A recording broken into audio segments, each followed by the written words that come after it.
good morning, good day, and good evening. I am, as always, your host, Rudy Robertson, and this is episode 175. I think that number is correct, of techivity. And today, we are doing another solo episode. What I'm thinking of maybe doing is like rotating back and forth. So we have a solo and then like 2 or 3 guest episodes, then a solo, then guest, and just keeping it up like that. Because as I've said before, I really do enjoy doing the solo episodes because I don't have to worry about what anybody I bring on the show is interested in. Like, it would be kind of weird to bring some guest on like Alan Popey, or like Matthew Miller, or someone like that, and then start talking about something that they have absolutely no interest in. I could like run the topics by them, be like, hey, you want to talk about this gaming thing, or you want to talk about that thing? With Popey, I could probably get away with doing some gaming stuff, but when it's just like, I want to go down some stupid tangent that nobody in their right mind would actually be interested in, the solo episode seems like a good place to do that. One thing that other people might be interested in, but probably won't be, is this article, blog, whatever you want to call it, I found the other day. That is not showing what it's supposed to be. That was showing Hacker News for some reason. I booted Linux 292,612 times by Richard W.M. Jones, not Richard Stallman, because that would be really cool. And it only took 21 hours. You're probably thinking, why would anybody in their right mind actually go and do this? Like, what purpose is there to booting Linux 292,000 times? Well, the reason they did it is to address a bug. So apparently there is a bug with the Linux kernel 6.4 where it hangs on boot. Linux kernel hangs rarely when booting on the latest QEMU. I don't know if this happens on... Does it happen on hardware? It seems like this is specifically just a virtual machine problem, which is good. And it's probably a big part of the reason why nobody has been talking about this. Like, this would be a pretty serious problem if regular... The hair on my microphone. If regular people were having this problem. Also, the reason why no one's reporting it is... It only happens roughly 1 every 1,000 boots, and apparently rarer if you're using Intel hardware for some reason. Computers are weird. Like, computers are just weird. Why is it rare with Intel hardware? I don't know. Like, it would make sense if it didn't happen full stop with Intel hardware. But the fact that it still happens, but less often, I don't know. It's surprising to me that no one has noticed this. It's not surprising to me.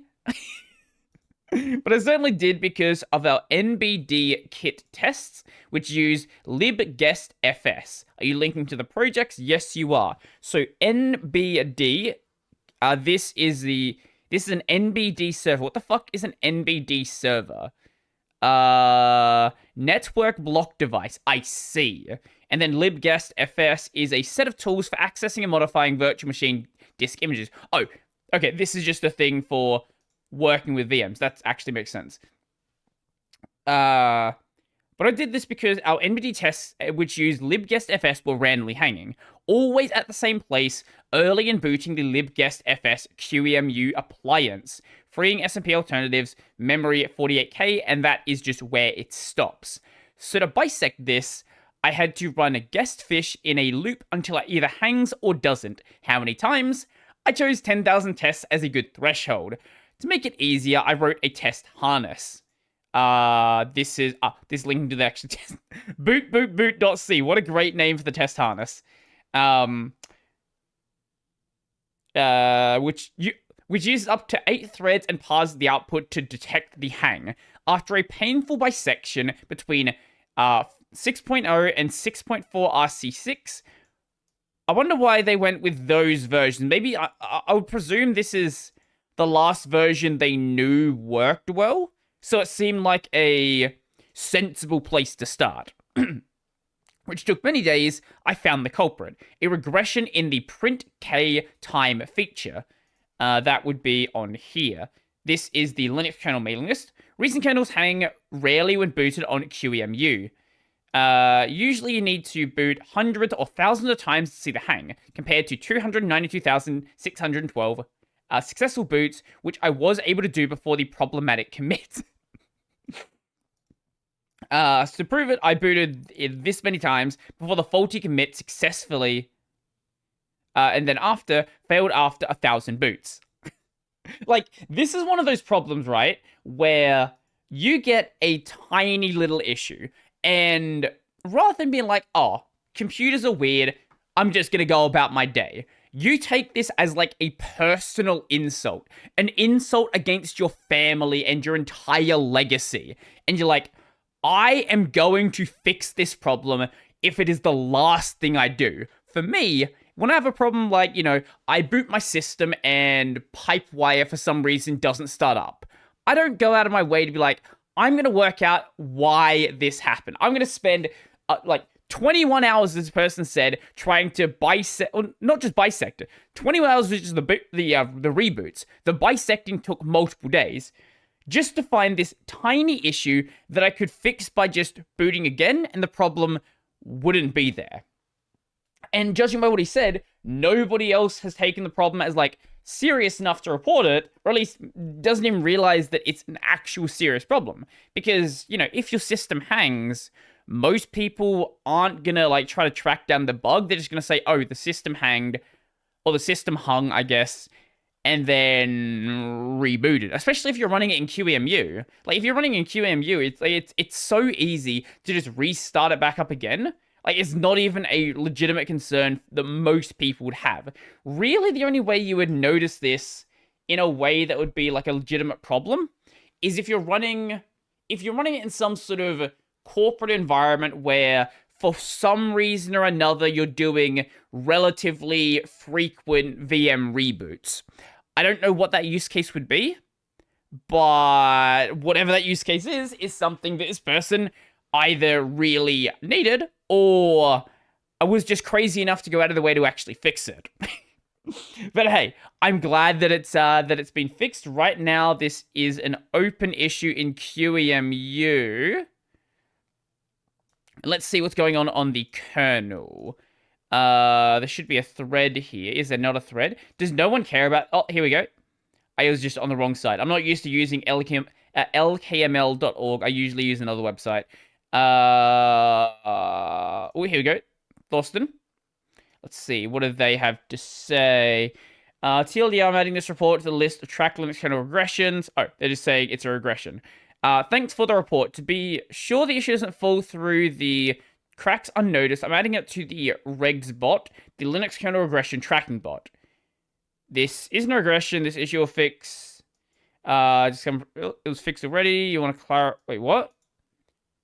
It feels like they're having a discussion with themselves. I'm confused here.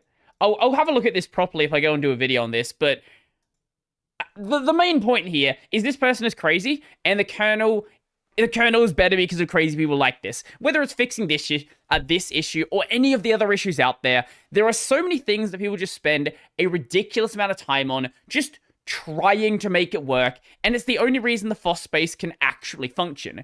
If everybody was just a normal average person who was like, yeah, I'll write a couple of commits here and there, nothing would get done. Like, we need those absolutely insane people who put in way too much work. But speaking of putting in way too much work, did you guys see, this was probably from a couple of weeks ago as you're watching this, Debian GNU Hurd 2023 released. Every time I see an article like this, I'm always reminded that GNU Hurd exists. Like, I always forget that GNU Hurd is a thing that people actually thought at one point in time was going to be the free software kernel. It was going to be the thing that powered the whole free software world. So GNU Hurd's been around for quite a while now. When was it first released? 1990. So it was at a really, really, really bad time. So 1990. Now, for context, Linux was 1991. When GNU Hurd came out initially, there was a lot of interest behind it. Like, if you go check out threads, like even threads from Linus back then, like everyone who was involved in that space was like, one day we'll all be running the GNU Hurd kernel and we'll have our free software system, all that fun stuff. But Linux came along and Linux just had, I guess it had more development to it, had more. Also, it didn't hurt that like Linus is a really interesting character. He had this thing that he made as like a, basically just to learn 8386. That's literally the reason why he initially made it. And then people actually liked it. And he got sort of a lot of recognition in the Minix Usenet by basically arguing with the creator of Minix and telling him he's a fucking moron, pretty much. While the creator of Minix was telling Linus he was a fucking moron. And from this, it built up a lot of notoriety with the project, and it seemed like what was needed at the time was already there in Linux. And I think Linus traditionally said that, like, he would have been entirely fine if everything shifted towards GNU. There's a quote that I can't find right now, but he was saying, like, early on that he would have been fine with everything just going the GNU Hurd way. And I think Stallman said that Linux is like most of the way there towards like what GNU Hurd was going to be, and that's why GNU worked closely with Linux in those early days to get them, get the actual user space available. Because Linux had that really good kernel early on, but GNU had that really good user space. So while GNU could certainly go and do their own thing, and maybe if that was the thing that got really developed at the time, that would be what we're all using today. But it seemed like a better use of time to sort of merge those efforts together and then focus on the parts that are actually important. But GNU Hurd never went away. And like you'll go to Reddit is this one open? Yep, this one's back. Nope, this one's not back. Wow, they're actually doing the protest. Right now, as I'm recording this is during the middle of the Reddit protests. I'll talk about those in a bit because where we are right now is a fucking disaster. But where was it going with the GNU Hurd? I don't remember. GNU Hurd, the problem it has nowadays is, why would someone want to go and put that effort into GNU Hurd? Like, it made sense to put effort into Linux in those early days because there wasn't not just free software, but a free operating system that was good. Like, you had a lot of the Unixes out there, and they were good in their own right, but a lot of them had these giant price tags attached to them. And, no one wants to go and use... If you're in this space, no one wants to go and use, like, whatever Microsoft is producing. No one cared about what Apple was producing. They wanted something that was actually free software. But in the 90s, there was that interest there. Nowadays, though, it's like, okay, I can choose to put my effort into Linux, this thing that is proven, is used in industry, is used on the desktop, or I could put effort into GNU Hurd, this project that hasn't really gotten anywhere in 33 years. It has a little bit of hardware support, but not really anything genuinely productive. Why would I do that? Like, why? If I want to go do that, I'm going to go work on, like, OpenBSD or FreeBSD. I know that the BSD guys are going to be like, oh, no, BSD is great. Yes, BSD is certainly in a much better state, in a much, much better state than GNU Hurd is. That's for goddamn sure. But I should do a video on GNU Hurd, sort of talking about why GNU Hurd never really picked up, never really made that progress, and yeah, I've been meaning to do so at some point. It's just a matter of actually going and actually making it. From my understanding, the guys who work on GNU Hurd now are primarily people who were involved in Debian, and that's why there's the whole Debian GNU Hurd thing where I believe it's something like, is it the entire, what is it? Here we go, on Pharonics. So Debian GNU Hurd is currently available for i386 and can build around 65% of the Debian archive, which, isn't great, but it's better than nothing. Like, you could run Debian on certain things, mainly virtual machines, because unless you want to go track down some hardware it's actually going to work on, you might not get much luck. I think the problem that GNU Hurd would have nowadays, though, like, imagine this, right? Imagine if, rather than Linux, we were down the GNU Hurd route.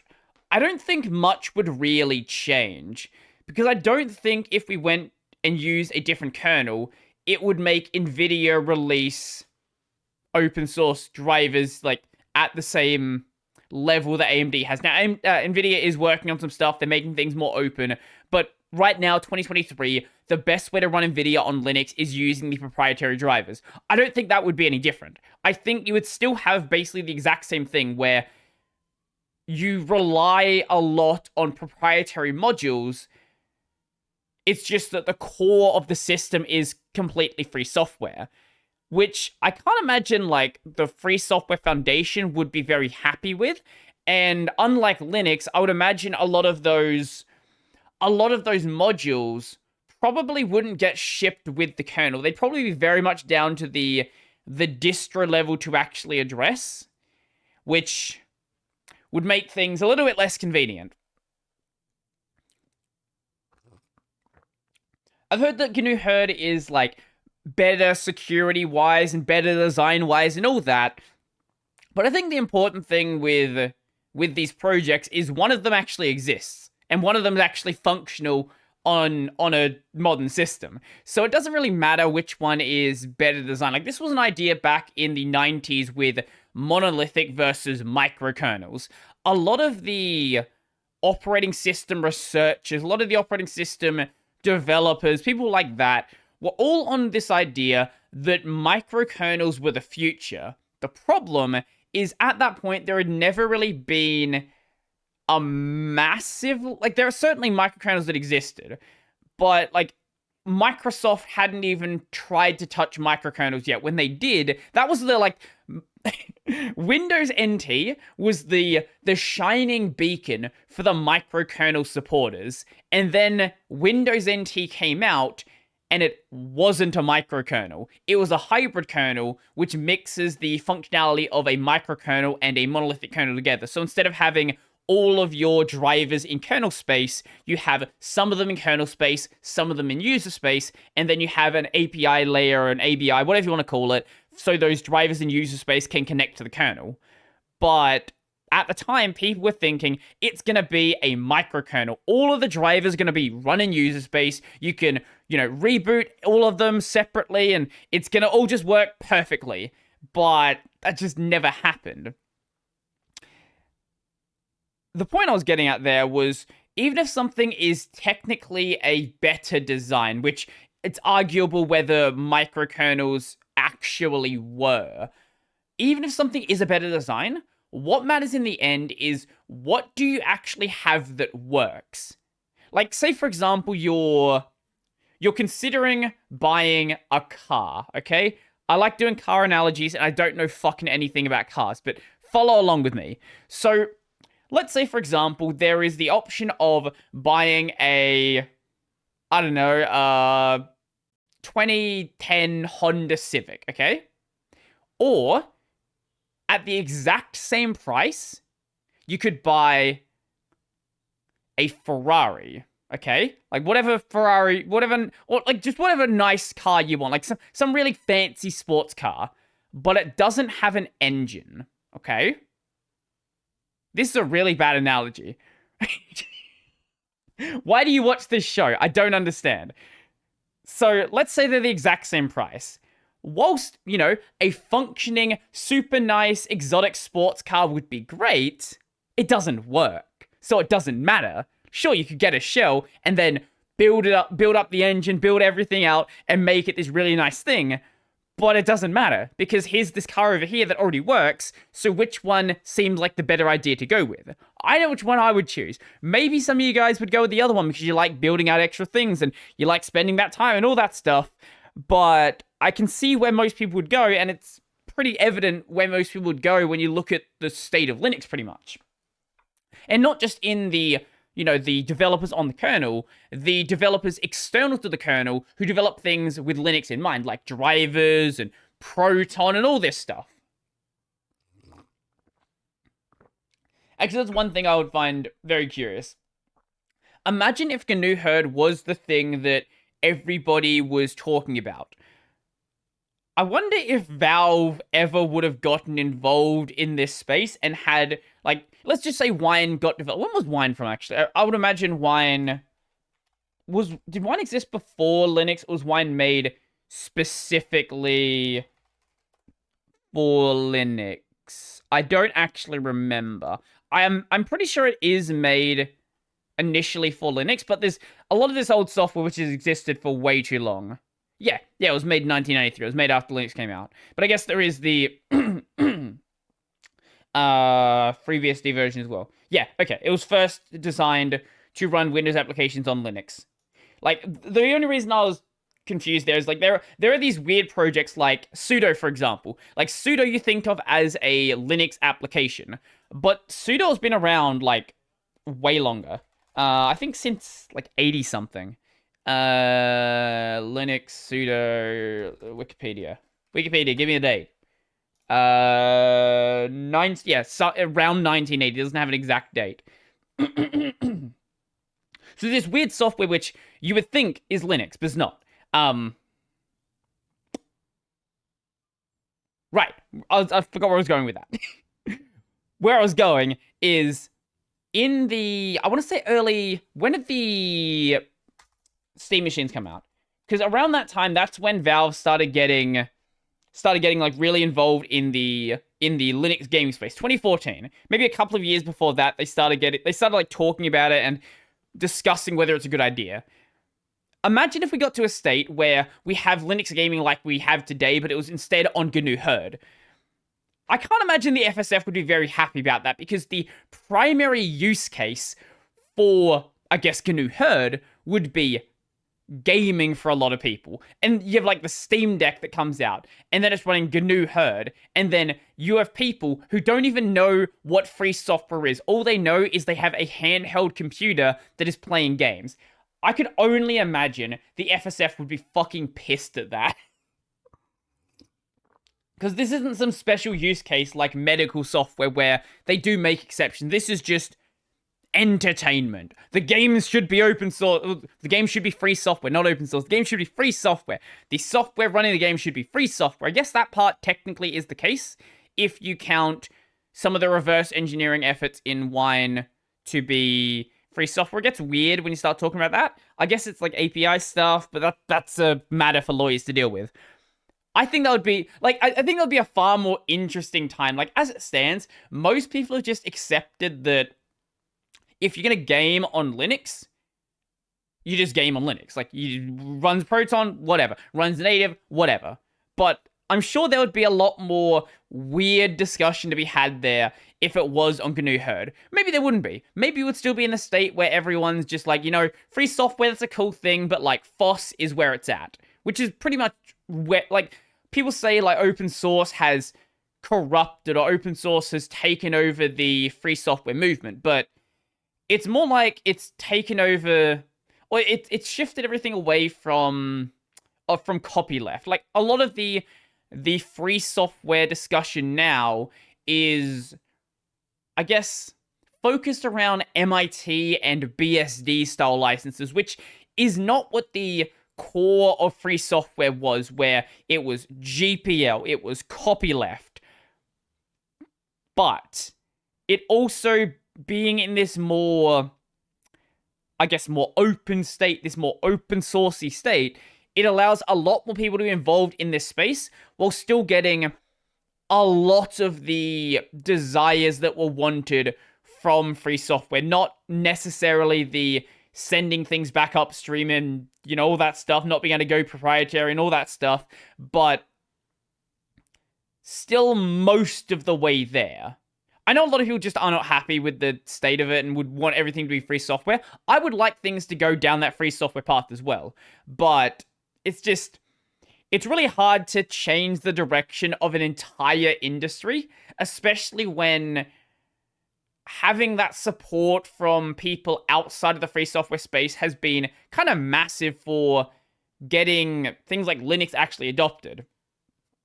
Not just Linux, but like more open software that's just things that are not proprietary. Like, what's a good example? Is Bitwarden GPL? What is Bitwarden? Bitwarden GitHub. I should have picked something like that I knew the license of. Bitwarden server. That is.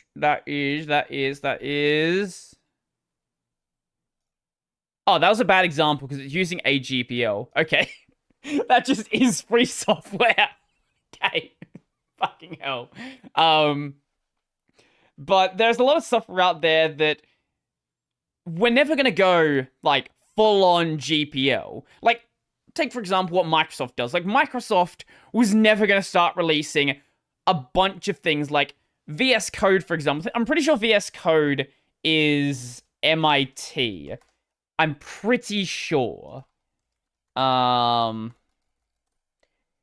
Code. I've said it before. I'll say it again. I need a Jamie. I need someone who can just search for things for me. Yeah, VS Code is MIT. Like, Microsoft was never going to release GPL v3 VS Code. Like, that was just not going to happen. But they will release it under MIT, and that is still part of this whole FOSS sort of ecosystem in a sense. Not in the truest sense, but in a sense nonetheless. But I guess that's enough on going in circles about free software. I want to talk about where we are at right now with the Reddit blackouts. Maybe things have changed completely by the time you guys are hearing this, but as I'm talking about this, basically everything is a fucking mess. So this is like a day after the initial 48 hours happened.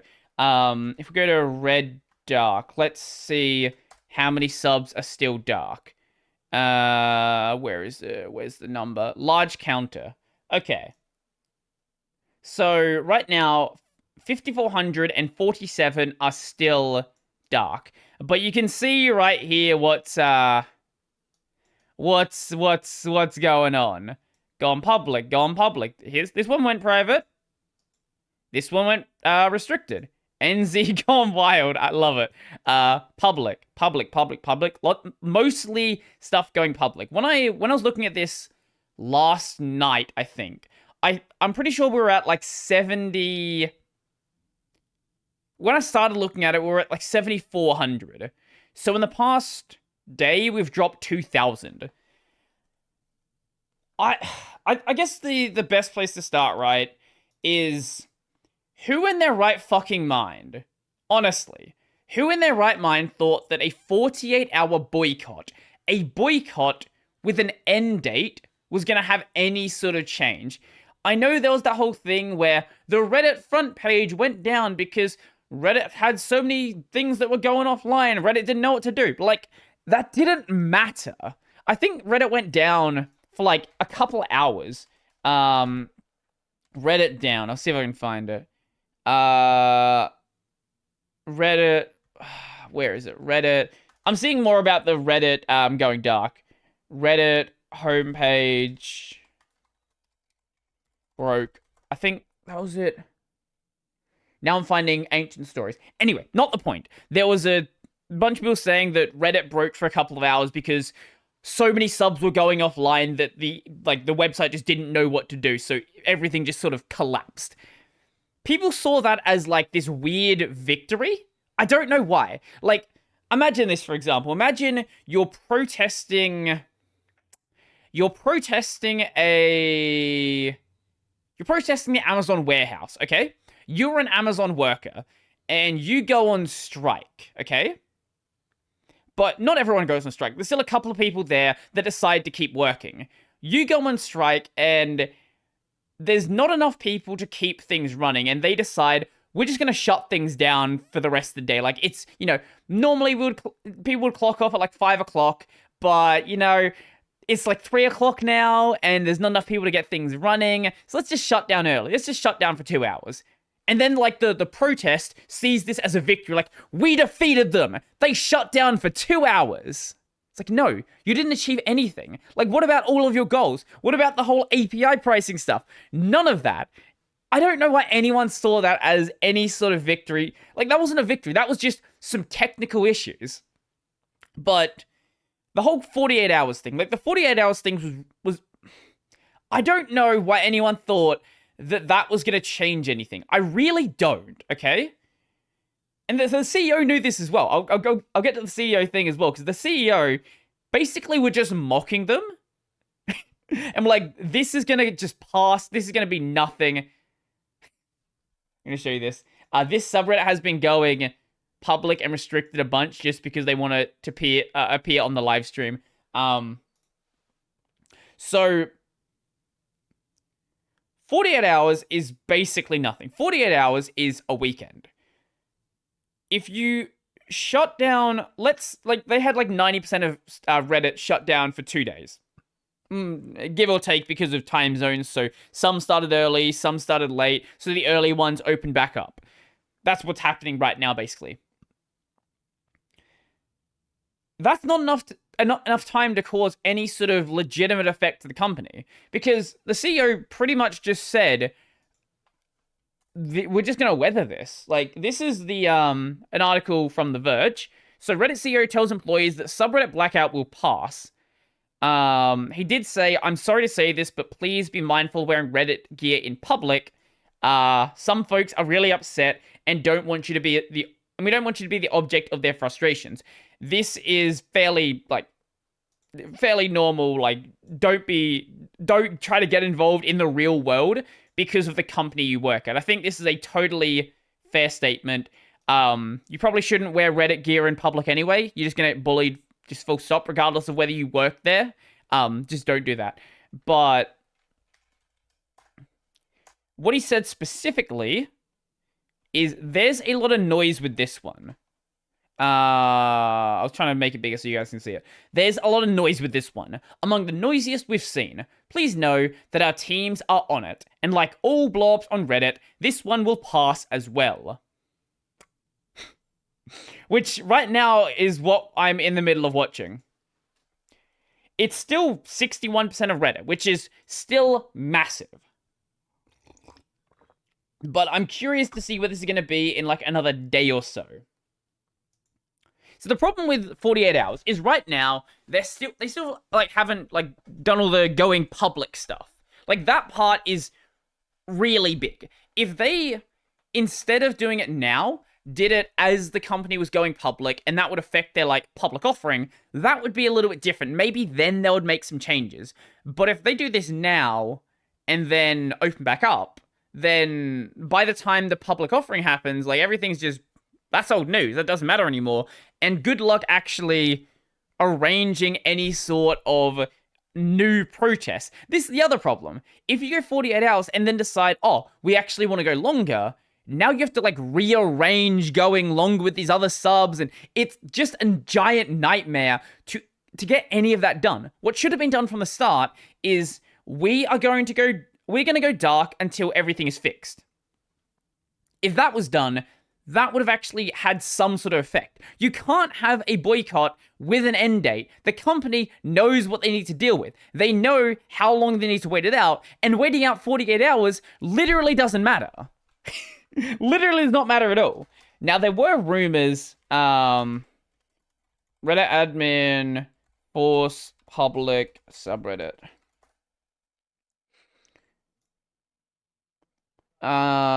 So there are rumors going around.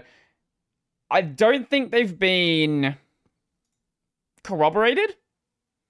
I've not looked enough into them, of subreddits having the moderators removed by like Reddit admins and then the Reddit admins forcing the subreddit back open.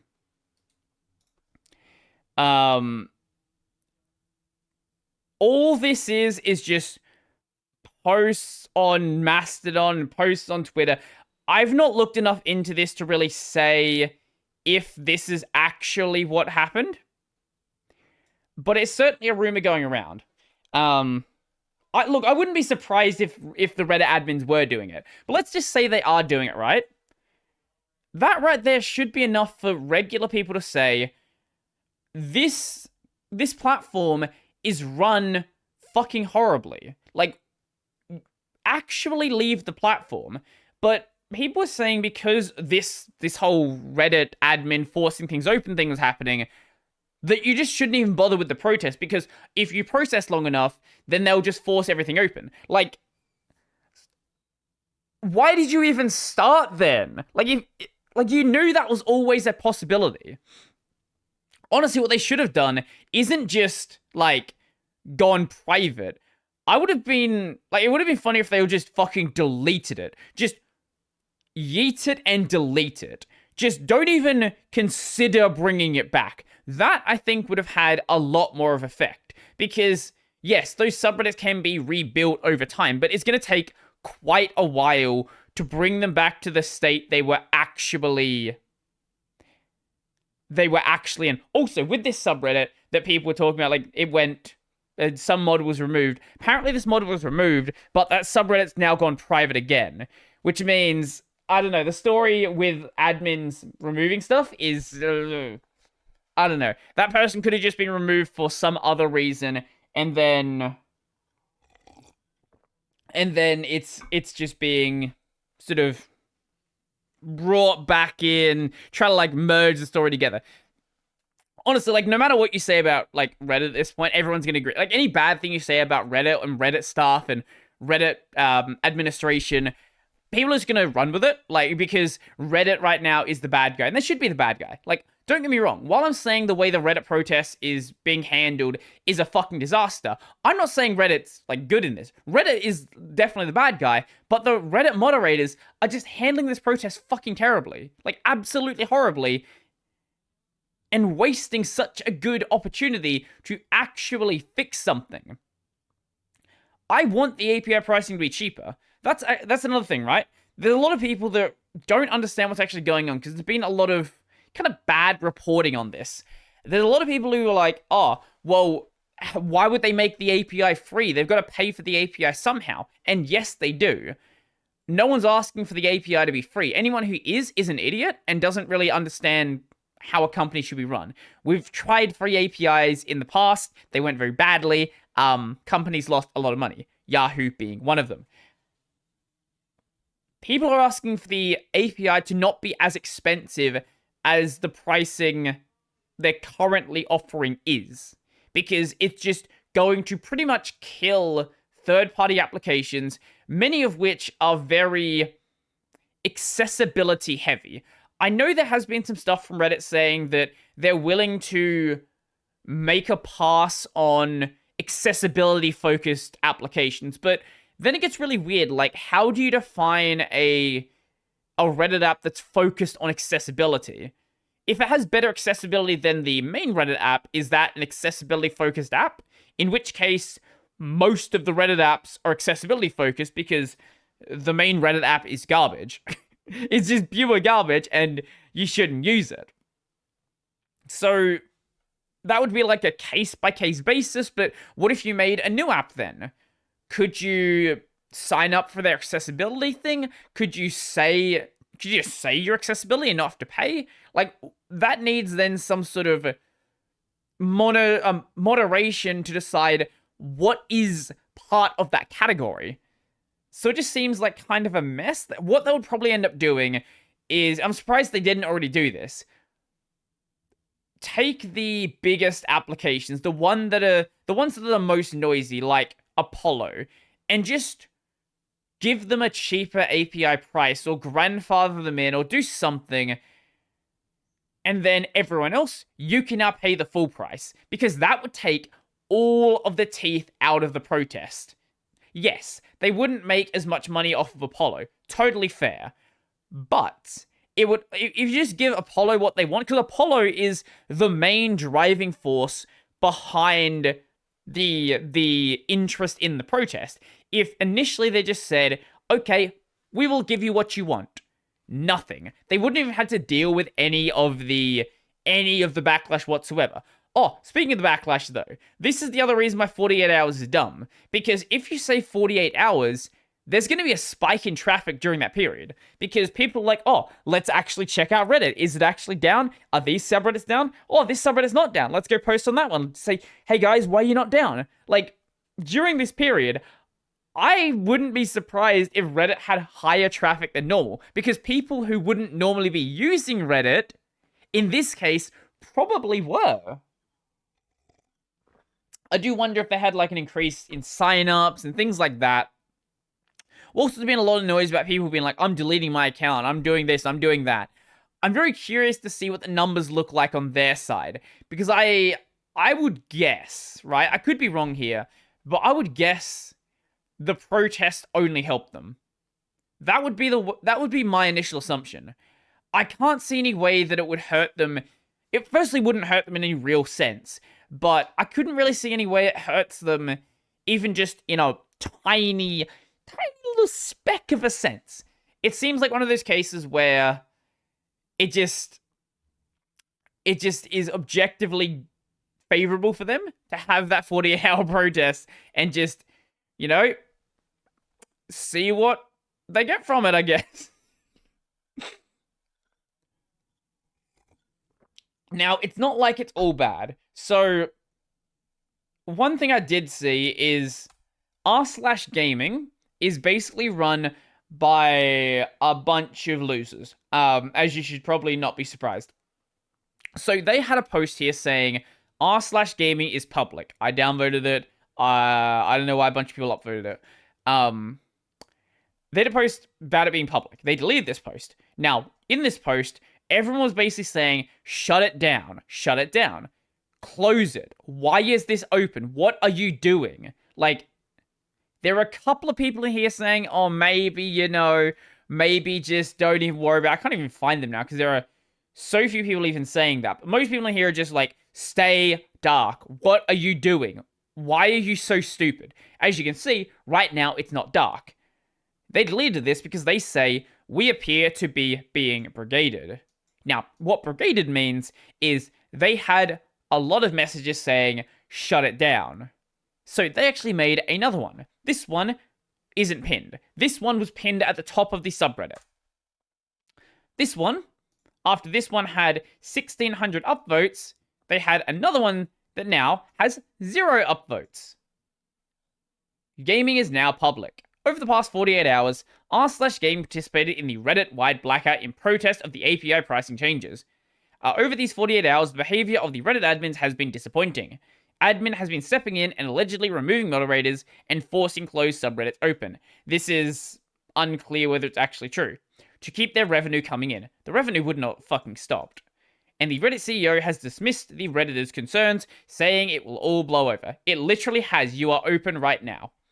The mod team here has considered keeping the subreddit private to continue the protest, but we said we would close for 48 hours, and we did. Therefore, we need to go public to hear your comments and discussion points. We, as moderators, are internally discussing further actions amongst ourselves. However, we will be influenced if there is a strong message coming from the sub. In the meantime, we apologize for the disruption, but hope you guys understand the situation Reddit admins are placing their users in. Edit. This is part 2 of our feedback post. The first one was being brigaded. Hopefully, this one won't be as much. And everyone is still saying, close it down. Why the fuck are you open? What are you doing? Why are you people a bunch of losers? Why are Reddit mods being Reddit mods? Like, everyone in here is just saying, shut it down. Like, why are you open? And this was 20 hours ago. Like, why? I don't understand. And I've had a bunch of people tell me, right? I've had a bunch of people come to me and say, oh, a lot of these subs are opening so they can ask for feedback on whether they should or shouldn't go public. Don't ask for feedback. Just stay private. Just keep the protest going Because that's the only thing that makes sense. You don't need to go public to ask to shut down again when you're going to shut down again because everyone is telling you to shut down. Just stay shut down and you skip a step. Like, I don't know why it's so complicated for these people. Is it because everyone who is using this, all of these Reddit mods are addicted to Reddit and they can't go, a week or 2 weeks without their favorite subreddit being open? Is that it? I don't know. Maybe it is. It probably is. Like, honestly. But, like, it's such a fucking mess. And I hope that by the time you guys are seeing this, things have changed. Maybe things are better. Maybe, subs are actually staying down. I don't know. But as it stands, it doesn't seem like that's the direction we're going. Now, I want to be fair here. There are a lot of subreddits that aren't a bunch of losers, okay? There are some subreddits like r/or, r/music, r/videos, r/futurology, all of which have committed to being private indefinitely. Okay. This is good. And these are massive subreddits. But this is not enough. Because what's going to happen is if other subreddits don't go down, then there's still a reason to keep using Reddit. And if other subreddits exist that are in a similar category, like there's going to be other music-like subreddits, they're going to have a bunch of people joining them. Because if you're addicted to Reddit, you're going to just keep using it, but somewhere else. Like, no one's attached to r/music or r/videos. They're attached to the concept of using Reddit and posting music and posting videos. So it is a good thing that these subreddits are staying down. But with other subreddits coming back up, and I think on here they say, is it 300? Yeah, 300 plus that are committed to being private indefinitely. And that's great. That's great, but that's not 8,000. That's a couple of subreddits. And I don't know how many of them are actually big, because these are the ones they list as big subreddits. There are other subs in here that are much, much smaller that are also committed to being down. Adult coloring. r/hematology. Like, a lot of these are definitely going to stay down, for sure. But I don't think it's going to have that much of an effect if it only ends up being, 1,000 subreddits that are down. Like, I don't know, man. I think this is just going to go nowhere. The other thing about this is there are subreddits that don't want to stay down forever because they have a reason they want to keep existing. Like r/stop drinking represent a valuable resource for a community in need, and the urgency of getting news from the ongoing Ukraine war obviously outweighs any of these concerns. For such communities, we are strongly encouraging a new kind of participation, a weekly gesture on Touch Grass Tuesday. So basically, this would be like a weekly one-day blackout, which is the most useless thing I could ever imagine. Like, genuinely. If you black out one day a week, all you are doing is inconveniencing your users. You're not showing Reddit anything. They will just calculate in this subreddit going down once a week in their profit margins, and you're like, okay, well, let's just ignore that. We just count that as a loss and then go on. Like, that's not going to cause some massive, massive hurt. And there's going to be a lot of subreddits that likely go down this route and maybe black out once a week as a show of solidarity. Show of solidarity doesn't mean anything. It just means I'm too lazy to actually do anything. And it's not even like you have to do anything in this case. In this case, all you have to do is actually do nothing. All you have to do is just go private and do something else. Just not use Reddit for a couple of weeks, and maybe something will change. I don't expect it to change. Even if they do go a month, I would be very surprised if anything actually changed. Because it seems like Reddit is pretty hard fast on going down this route. This is what they're going to do, and nothing is going to change. Yeah. But, it is what it is. It is what it is. The fun thing about all of this, though, separate from, like, you know, Reddit mods being Reddit mods, is this whole protest did show sort of how heavily centralized a lot of the internet is. Because for a lot of people, the idea of a forum is a subreddit. Like, subreddits are forums. Forums are subreddits. And there were articles that came out, like this one, and there's a separate thing. I'll talk about this as well.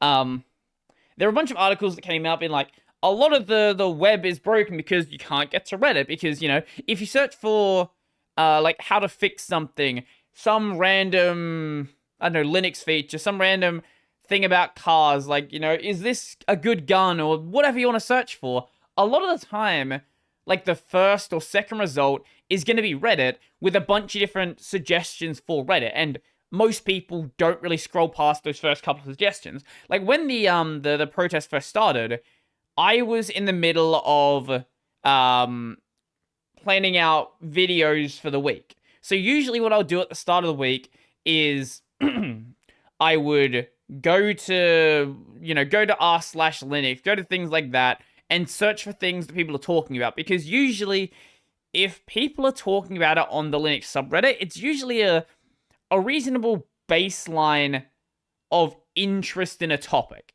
It's not necessarily like one-to-one. Like, if I talk about something popular on the subreddit, it's going to be a good video. But it works well enough as like a guide. Because if something is popular there, it usually has some level of interest in the community. Especially if I can, you know, adjust it in a way to focus on some part that's not being addressed, or maybe correct some misunderstanding the community seems to have, things like that. But a lot of the time, it's also just random things that nobody seems to care about. Like, occasionally people will post their, like, random projects there. They'll post blog posts from 20 years ago, things like that. And that stuff usually doesn't get a ton of attention, but I can typically structure it in a way that is going to make it kind of a functional video on YouTube. At least in the style that I tend to do for my videos. But during that period, like, I just didn't work. And when I was doing research for topics that I'd already found, a lot of the things that I was doing research for would send me to a Reddit post. Like, when I was doing, what did I talk about? Or what did I plan out this week? Let me find some of the videos.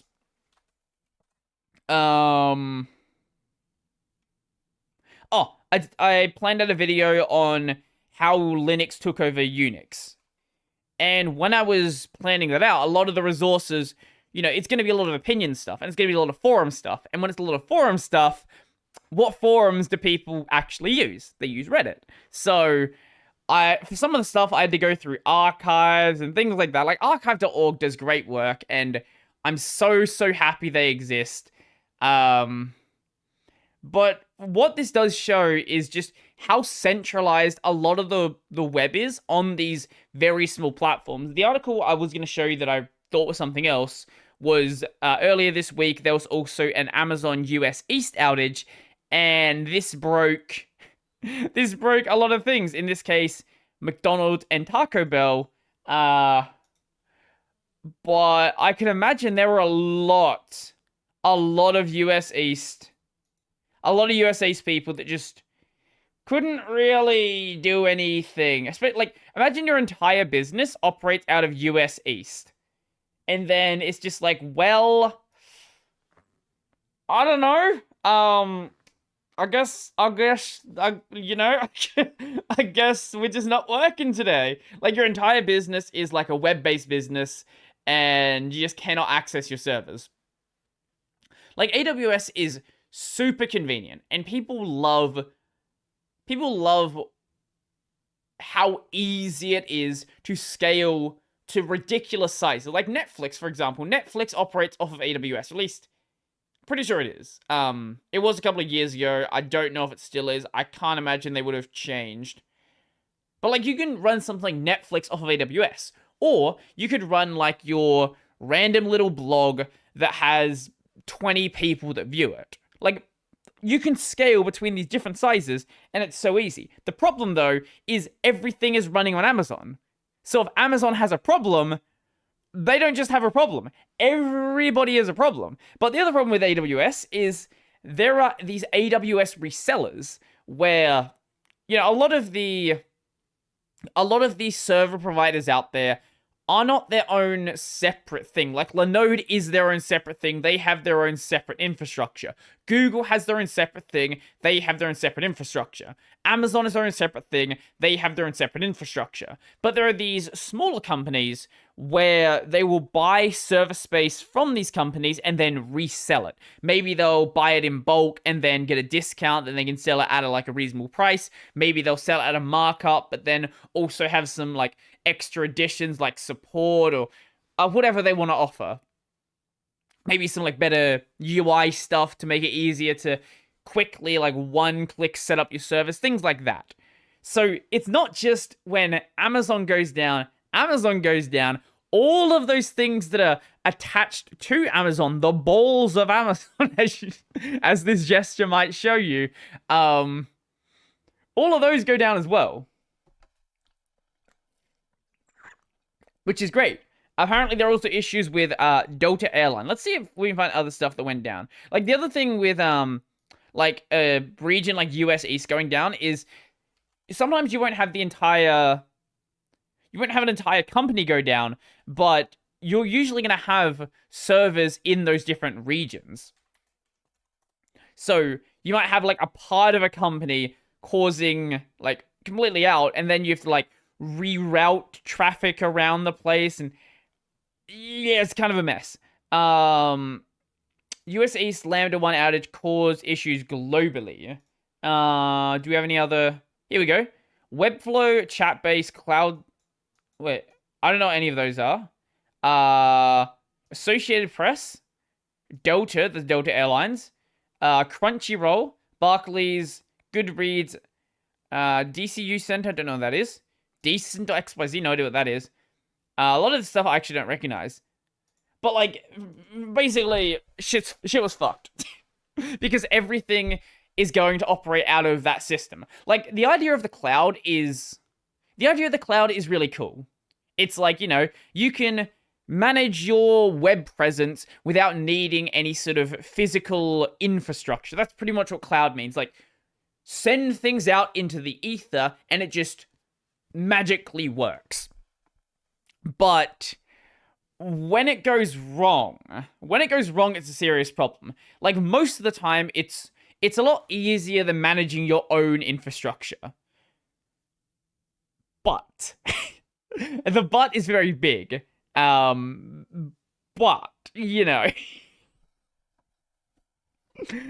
oh man. So before I get into something actually not this, I want to show you something.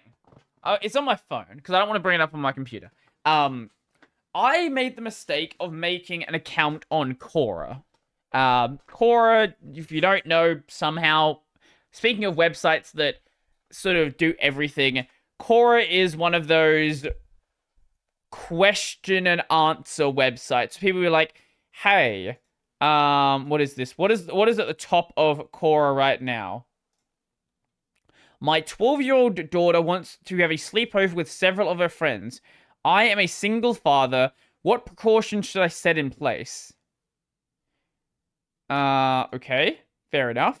What was the extreme disturbing about the last century? What?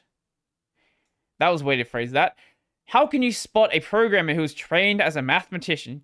Just normal, totally normal questions. Now, I made the mistake of making a Quora account.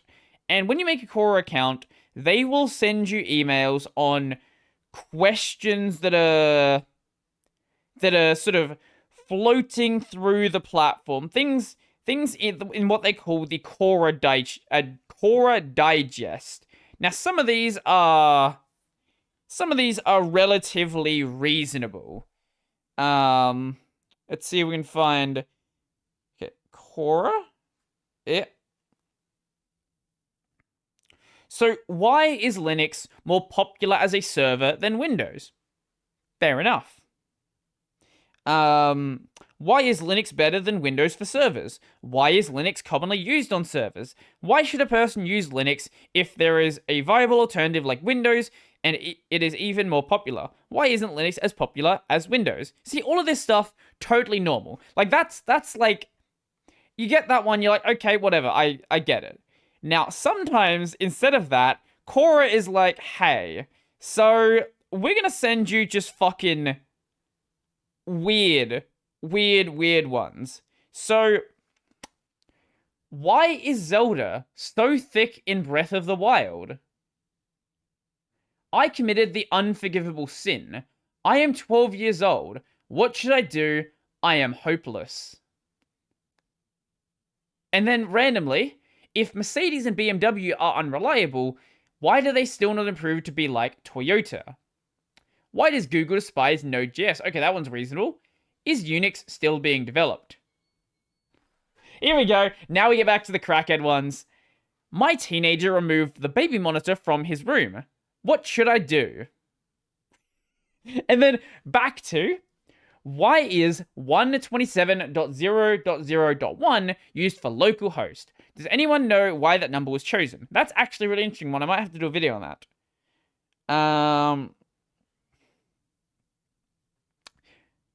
Back to the crackheads. My husband gives our 16-year-old daughter bare private spankings in front of her brother as punishment. Is this the best punishment for her? She gets really embarrassed, which means it's working. Are mathematicians normal people? I used the F word to my professor, wanting her to change my 55 for the course to an 85, because I did not think cheating on a math test is a big deal. She changed my course grade to a 25 now. How can I get my grade up? That sounds like a shit teacher. They graded you based on you insulting them. Firstly, you were wrong for insulting them to try to get a better grade, but you're not going to get a better grade by insulting them. And it's not just that. Like, that's just one of them. I caught my son sleeping without my permission. How should I punish him?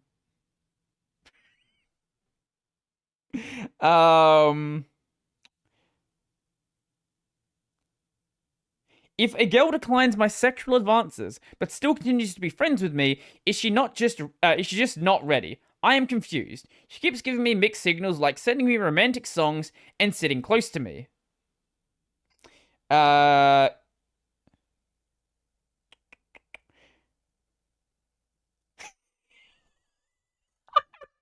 Okay, here's another good one. Why did NASA leave astronauts behind when they left the moon? Why didn't they take them back to Earth with them? My ex-boyfriend is blatantly rubbing his new girl in my face, and it hurts like hell. What should I do? I just found out my 11-year-old daughter got pregnant by a 13-year-old boy she was friends with at her middle school. She got her period a couple of months ago. What do I do? I think we have one more in here. I had another one. I think I might have deleted that email because there was one in here I saw about. Yeah, it's not in here anymore. There was one in here. It was like, I caught my son playing the Xbox after 12 o'clock. I broke it. How do I convince him that it is his fault for me breaking it? Any more just ridiculous ones in here?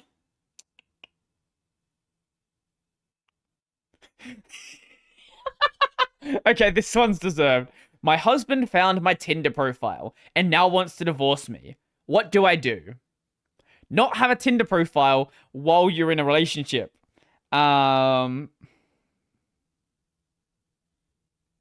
professors of computer science ever regret not going for a high-paying job in industry? No, they're professors because they weren't good enough for working in industry. Oh, here we go. This is another fun one. My 15-year-old daughter got a B in class today. I took her phone, laptop, TV, bedroom door, bed, pillows, and blankets away for 2 weeks. Should I have done more?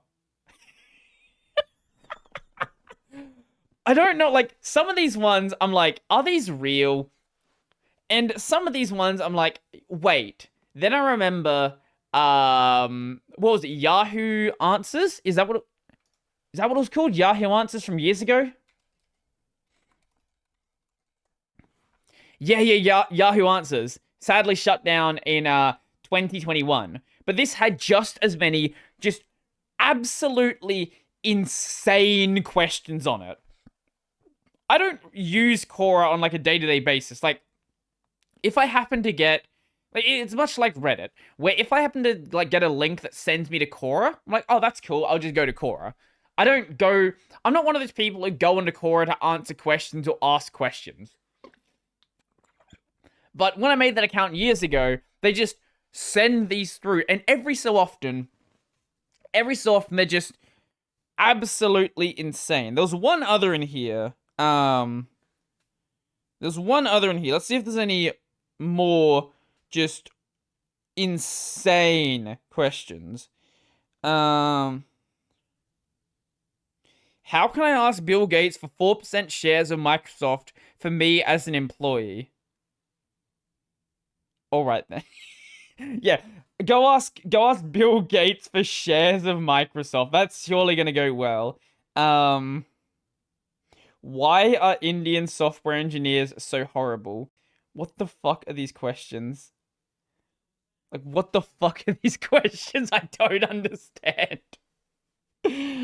Oh man, if you want some fun, just make a Quora account and just see what ends up being sent your way. Because half the time it's going to be pure nonsense. And look, at a bare minimum, you'll get at least a little bit of a laugh from it. You're probably never going to use the site in any productive way, but maybe it'll be some fun. And you know what? Fun is all that matters in the end. Oh, speaking of fun, Twitter has a lawsuit coming their way. Twitter sued 250 million by music publishers over massive copyright infringement. So, Twitter is like YouTube and like Twitch and like all of these other platforms that have media on them, where in the early days, you could get away with posting whatever you wanted on YouTube. Like, you could post, like, I remember the days when there was anime music videos with just, Eminem music and all of this other music, which the labels are not very happy with. But YouTube at the time was so small that it just didn't really matter. Like, one of my favorite RuneScape music videos, I wonder if it's still around. Oh, actually, no, it might have been Empscape. If I look up RSMV Paralyzer, I wonder if it's still around. Is this it? There were probably a bunch of others. Paralyzer by Finger 11 was certainly a very popular song with the edgy teenagers of the time. Very, very popular song. I'm surprised these are still around, to be honest. If I play this. Yep, that has the music still going. That's definitely still the music going. But there was a lot more of this in the early days. Nowadays, the videos typically stay up, but end up being either muted or all of the revenue that would have been made from the video is sent into the, the company that owns the music. Now, Twitter also has the same problem, because you can upload videos to Twitter, you can upload, you can have music playing in the background. Like, for a while, there were people uploading entire movies to Twitter. I remember a while back, someone uploaded, I think it was Shrek in 18 parts or something like that, or whatever number it was. And in this lawsuit, they have a list. Actually, wait, if we can find. So the National Music Publishers Association, NMPA, is suing Twitter on behalf of 17 music publishers representing the biggest artists in the industry. The lawsuit filed in federal court in Tennessee claims the company fuels its business with countless infringing copies of musical compositions, violating publishers and others' exclusive rights under copyright. It also has a list of 1,700 songs. We'll have a look at that. I'm curious to see what's on it. The publishers say have been included in multiple copyright notices to Twitter without the company doing anything about it, asking the court to fine Twitter up to $150,000 for each violation. The issue predates Musk's 44 billion purchase of Twitter last year. This has been a problem that Twitter's been dealing with for a while. Like, for a very, very long time now. You've just been able to upload whatever you wanted to Twitter, and there was basically no DMCA system. And now with Twitter Blue, you can upload longer videos. And the lawsuit doesn't mention the flood of movies uploaded to Twitter, like copies of Super Mario Bros. And Avatar: The Way of Water. A Way of the Water. Is this uploaded in... Oh, this is uploaded in 2 parts because it's Twitter Blue and you can upload really long videos. Earlier, this had to be in like 20 or something parts, but now, it doesn't matter. Just upload fucking everything. A user complained their account could be suspended after 5 copyright notices, which Musk said he was looking into, and advised they should consider turning on subscriptions, which the suit says encouraged them to pay Twitter to hide the infringing material so it couldn't be flagged. What? In another tweet, Elon Musk said the overzealous DMCA is a plague on humanity. He's absolutely right there, without a doubt. The problem is, the overzealous plague on humanity has a lot of money and a lot of lawyers. It wasn't included in the lawsuit, but in March, Musk also tweeted that accounts engaging in repeated egregious weaponization of a DMCA on Twitter or encouraging weaponization of DMCA will receive temporary suspensions, while claiming that reasonable media takedown requests are, of course, appropriate and will always be supported. Let's see if we can find that list of songs. Oh, here we go. Does it say... Doesn't say the artist, does it? What is this giant fucking thing on the side of my screen? How do I get rid of this? We'll just see if we can find the plaintiffs. Or does it say... We're not... that's so annoying it doesn't say the artist. All I want for you... Wait. All I want for Christmas is you. That's gonna be on the list? Okay. All of the lights... Another brick in the wall. Another brick in the wall. Lovely. Baby Got Back is on the list. Man, fucking can't play Baby Got Back on Twitter anymore. Bad Man, Smooth Criminal. Barbie Girl's on the list. There's a lot of songs with basically the exact same name. Big Bang Theory, main title theme. Okay, sure. Sure, why not? You know, now that I'm thinking about it, scrolling through 1,700 songs, trying to find songs I recognize is probably a bad idea. Yeah, this is actually not worth the effort. If you want to go check out the songs that are in the lawsuit, go and do so. Fucking Eye of the Tiger's on there, though. I am not surprised this is happening. Like, Twitter is a massive platform and has been in a... They have been in a situation where they've had to deal with this for a long time. But it just hadn't really happened. And now, I guess, is gonna happen. What's gonna probably end up happening is Twitter is gonna have a very overzealous DMCA system like YouTube does and like Twitch does. And, you know, uploading... And this is actually kind of a funny time for it to happen, because Elon's been talking about the idea of Twitter becoming a media platform that people upload videos to. So you have this happen just as that's sort of getting some level of steam. And I can't imagine that would be going all too well for the people who want to start using the platform. Ugh. Why not use the platform for that sort of purpose? Because that was one of the big selling points of Twitter Blue. You can now, you know, upload content and get advertising on and make money off and all that stuff. Yeah. But it was pretty much an issue waiting to happen. DMCA is kind of fucked. Like, the way the system works is a mess, but no one's really trying to fix it. Like, no one, at least in positions of power, is trying to address it. So it's more like, well, it's fucked, but kind of just gotta work with it as it is, and do not ever like awake the dragon. Do not ever get on the bad side of DMCA. Just be safe. Never touch content that might be a slight problem, and you should be fine. You know, except for that guy. Was it on Twitch? Uh, was it on Twitch where a guy got banned for playing his own music? Yeah, here it is.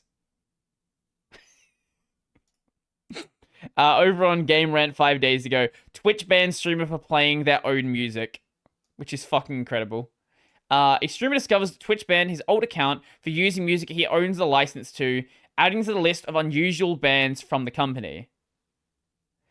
What exactly was the violation? What do I need to change to not violate TOS? There has been zero discourse with me, and why my appeal was denied. Just this confusing email. It would really help you be clear about what you're doing and why you're doing it. Let's have a look at the email itself. Your account has been recently suspended for courtesy channel livestream suspension. After reviewing the details of the case, we have decided that your account will remain suspended due to your violation of community guidelines. Attempting to evade restrictions placed on your account may result in additional penalties, up to and including indefinite suspension. I always love when they say you have been banned for breaking the rule, but they're not like at all telling you what the rule was. I have been sent an exemption email for the lo-fi channel. Why do you need an exemption for streaming your own music?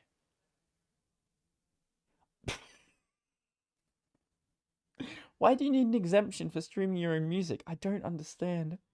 I don't understand. I don't understand. Honestly, we could talk about the whole Twitch situation as well, with them fucking people over with the changes to like advertising on the platform, and then rolling back the changes because everyone was like, "Hey, guys, no, no." Like the Twitch situation, I think, was much more deadly than the Reddit situation, because in the case of Reddit, right? If the Reddit admins decided we are going to just, you know, we don't like that this protest is happening, we could just reopen everything. If Twitch streamers stopped using Twitch, like, there's nothing that they could actually do to bring them back. It's not like they can be like, oh, I'm just gonna start the stream up myself. Like, you're gonna start up XQC's stream, you're gonna start up, like, Hassan's stream, or anyone else, anyone else on the platform. Like, no, that's just not how it works. Like, they're not there to do the stream, so the content wouldn't be there. And it's not like anyone even needed a protest in the Twitch case. They were just like, hey guys, you know that kick thing? That kick thing's actually pretty cool. Like, no, there was no official protest. It was just people considering using other platforms, and they're like, shit, this is a problem. They're actually going to use other platforms this time. Guys, this is a bad idea. We need to revert what we're doing now. Okay, guys, that was a mistake. You guys just misinterpreted what we said. It's not a big deal, actually. What really happened is they got caught in the act, and they pretty much just tried to find any way to get out of it being a problem. And hey, they got out of it being a problem. Everyone's just forgotten that Twitch was a problem. And now they're just going back to using Twitch like they always have. Kick and stuff, just not getting the massive signups they were. So, you know, it is what it is. Like, once that initial outrage just dies down, it's really difficult for people to break the habits they have.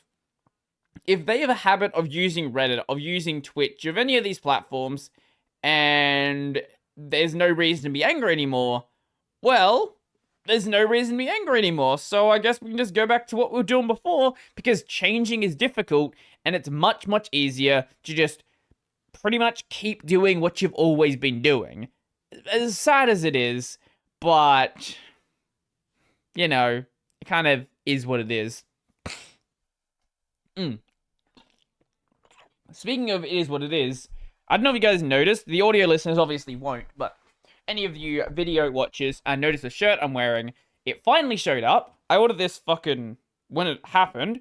This is the anime rock paper scissors shirt from Corridor Digital.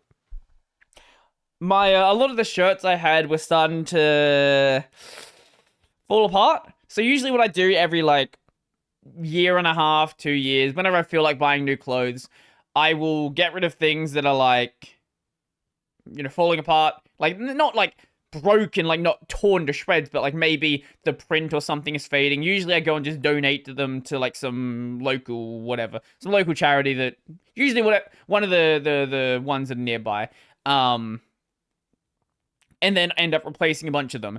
And I've said it before, most of my shirts I get from Into the AM. They don't pay me. I wish they did pay me because I pretty much wear their shirts all the time and it's pretty good advertising for them. So I actually have a pile of other things here as well besides this shirt. But before we get to that, this shirt took so long to get here. I was watching on, I think it was DHL is the shipping service that was going through.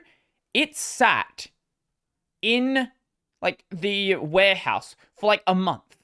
I don't know why. It just didn't move. Like, it didn't like come over to Australia. It just stayed there. I was honestly getting ready to start like calling someone, trying to work out what the hell's going on. And then it showed up with the rest of the shirts. Like, I'd ordered these 3 weeks ago. This I ordered like 3 months ago. Why did they show up together? I don't know. Maybe they just forgot the shirt was there and like, oh, here's this other package under this name. Maybe we should send this package that we've had sitting here for a while. Seems like a good idea to actually send it. I don't know what the deal was. That's like the only thing that makes sense is they had misplaced the package, and then when another package came through, they realized that there was a package still there under my name, and then sent it along with it. But anyway, probably start seeing these in videos coming up. But Into the AM pretty much always has like a sale going on. So it's always pretty easy to like get cheap shirts. I think this time there was like a 50% off sale or something. Which is not surprising because there's always a 50% off sale. Usually on like whatever the like last season shirts are. Which is cool for me. I don't really care what like their current in style, in fashion shirts are. I will buy the cheaper ones because I want to buy the cheaper ones. I actually really like this one. Gotta have a shirt that isn't black. At least one shirt that isn't black in my entire collection. Maybe I just need to buy a chair that isn't black, and then it's less of a problem. Or like get blackout curtains that aren't like black. Maybe like a dark blue or something. So I don't blend into the environment. When I get another chair, it's gonna be a chair that isn't black though. That'll definitely make it stand out more. All of these shirts are honestly really cool. Like, and I think there's one more after this. That one. This is really bad content for the audio listeners. I will describe the shirts. You know what? That's what we're gonna do. We'll go backwards through the list for the audio listeners, and for the video watchers, you guys can just have another look. So this one here, you have a jacked astronaut who is flexing in front of, I guess that would be Neptune? I don't know. It's in front of a blue planet of some description. But you have a jacked astronaut with his suit, like, bending around his body. Here you have an astronaut that's, like, got nature growing around him. He's just, like, chilling on the ground, and he's been chilling so long that grass started growing through him, plants are growing through his suit, and all that fun stuff. What are the other ones? Here is a skull that has like a crown above it. So the skull is looking up at the crown, and the crown is melting, and like gold is dripping down onto its onto the skull itself. This one is the white shirt. This one is basically a sakura tree, a cherry blossom, on top of I guess a cliff with a crescent moon behind it. This one, this is what happens when you take too much DMT and then go outside. This is the moon that's all rainbowy and it's like melting into the river, and there's like Saturn and other things in the sky that are also melting because, of course, they are. And the first one I showed, this is more going outside taking too much DMT. This is like an astronaut falling down through the sky. I guess falling to Earth, but rather than like the streaks of fire being, fire, they're blue instead. Most of Into the AM shirts are designed in that sort of either psychedelic-y or space, or they've added some like Japanese inspired stuff, inspired stuff as well. But as I said, I just buy whatever is in their like their last season, and then it's like half the price. Who cares about buying the new stuff? Nobody I know buys from Into the AM. So like everyone sees the shirt, it's like, oh, that's a cool shirt. Where'd you get that? I'm like, go get a friend Into the AM. Into the AM. If any of you guys, anyone who works there, here's this. Please sponsor this podcast. Please sponsor the main channel. I buy all your I buy pretty much all my shirts from there except this one, I guess. And also the gorilla. The gorilla one I got from Kmart. I am advertising your content in every video. Give me money. pay me for advertising your shirts. Pay me in shirts. Give me a permanent 75% off, and then we can talk. But on the topic of getting paid, this is more of a meta-y YouTube-y thing. YouTube is lowering the barrier to entry for its monetization program. So this channel is not monetized currently on YouTube. You may be seeing this in the future, in which case it might be. But as of the recording of this podcast channel is not monetized. The main reason for that is I don't feel like monetizing. It'll be monetized at some point, but with how many views the channel was getting, I'll just check for a second. Let's see over the past month how many views I've gotten. So YouTube Studio, over the past 30 days, this channel has had 32,500 views, which is better than the channel's been doing. The channel is in a pretty good state right now. The podcast is, especially the audio version of the podcast, the audio version is like getting a lot of attention, but the video version has been doing quite well as well. I think we're on a lower turn right now, but it's like higher, way higher than it's been over like the past year. Yeah, 32,000 views over the past 30 days, which roughly equates to about $64, $65, $70 a month on this channel. So this channel, it's not nothing, but YouTube won't pay out until you've made a minimum of $100. It's cumulative over the month. So if you make $30 one month and then $70 the next month, you don't lose that $30. It's just added together. And then when you pass the threshold, then they will actually pay out. So this podcast channel is at 3,500 subs. Yeah. And right now, the conditions to be a partnered channel where you can actually have ads running on it and actually get paid is 1,000 subs, 4,000 watch hours in the past year, or 10 million shorts views in the past 90 days. That's so fucking much. Jesus Christ. I presume they had done the math there, because that seems like way more shorts views than 4,000 watch hours is worth of a regular video. I guess because shorts are weird and you don't really make... Like, shorts are worth so little because of the way advertising is done with them. They're just not... they're not supported in the same fashion. Now what they're doing is changing it to 500 subs, 3 public uploads in the past 90 days, and 3,000 watch hours in the past 3 years, or 3 million short views in the last 90 days. Wait, 3 public uploads in the last 90 days. That actually, this is actually a weird one, because this actually makes it harder to monetize your channel. Let's say you're someone who... Let's say you're like an internet historian style of channel. Obviously, you know, his channel gets so many views and already well monetized. The monetization wouldn't go away. But imagine you're a new channel and you upload in the same sort of fashion, and quickly the channel takes off. You get like, you know, 10, 20,000 subs, you get 50,000 subs, but you upload at the same rate. So you upload like a couple of videos a year. Like, you could have a well-performing channel, but not meet this condition. This seems like a weird condition. I don't know why it's there. Like, this makes sense. This also makes sense. 3 million shorts views in the past 90 days. Oh, wait, 10 million in the past 90 days? Whoa, that's way more than I thought. I thought that was...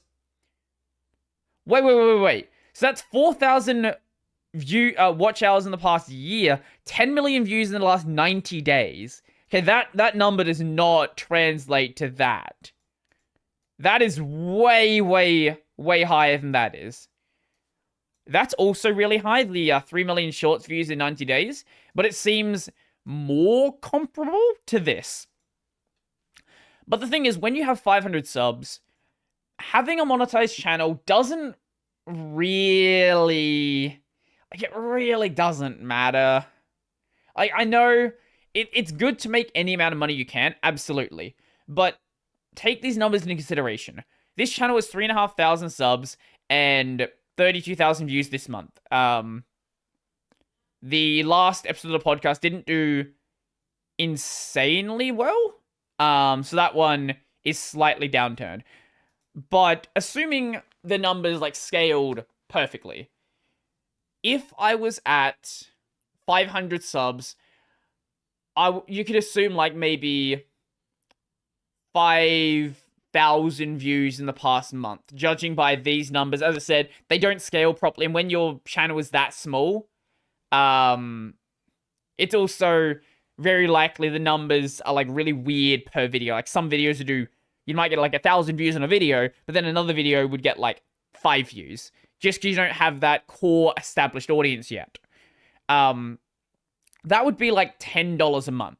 So YouTube would basically pay out once a year. So for me, like, it doesn't really... It's nice that more channels can be monetized, but it's also not a big deal because of how little money is being made from the channel and how rarely YouTube is actually going to pay out when a channel is that big. I guess the one exception where it makes a lot of sense is, let's say your channel takes off with a very viral video, which sometimes happens. Like, you'll have a couple of videos at the start, and then you upload something and gets 1 million views. There are a lot of channels that get one of those videos before their channel is monetized. A lot of videos that get one of those videos. A lot of channels that get one of those videos before their channel is monetized. And that video, if the channel is monetized, would be like $10,000. But because there's no monetization, you don't get retroactively paid for the views on a video. If there's no ads there, you just don't get paid for it. So that money will just disappear into the ether. So in cases like that, it does make quite a bit of sense. But that is also like a weird edge case for regular people that don't have that happen. It's not a super big deal. At some point, I will monetize the podcast channel. The only reason I hadn't done it is just because of how little it would have made. I was thinking maybe I'll monetize it around like 4, 5k subs or something. Just because I might as well. Like, it just sort of makes sense to do it at some point. And by that point, the channel would be would have enough views coming in where it would be doing a payout every month. I don't really pay super much attention to like the channels outside of the main channel as like actual channels. Like the gaming channel's the most obvious of this, where I just do whatever the fuck. I playing, you know, PS2 games, for example. Like, that's not the most optimal way to grow a channel. Like, playing games not the most optimal way to grow a channel. But, like, I just do whatever I want. And the podcast is in much the same way. Like, I bring on guests that I want to talk to, not necessarily guests that are gonna do well on a podcast. Like, if I wanted to do that, I would only talk to, like, big YouTubers, because it seems like, for some reason, a lot of the interesting people outside of the YouTube space don't end up doing super well. I think there's going to be an exception for Alan Pope, and that, when you'll probably already know that when this comes out. But when I uploaded the Robert McQueen video, I think Robert McQueen, the co-founder, collaborator, CEO of NSOS, GNOME board president, super interesting guest. But it, like, just did as a video would normally do. But then I bring on someone like Chris Titus Tech, and it's like, way bigger. I bring on, like, Linux Experiment, way bigger. I bring on some, like, Linux YouTuber that has 500 subs, way bigger. For some reason. I don't know why. Is it titling? Is it something else? I don't know what it is. Maybe it's just that people really like YouTubers. I don't know. I like talking to YouTubers. It's fun. We can talk about, you know, content creation, all that fun stuff. But the people who are doing actually interesting things in the FOSS world, I think, are the most fun people to talk to. I'm in the process of planning an episode with Calc Programmer 1, the Open RGB developer. And when I did the video with Matthew Miller, after we were done, he gave me a couple of names of people to get in contact with to try to bring onto the show.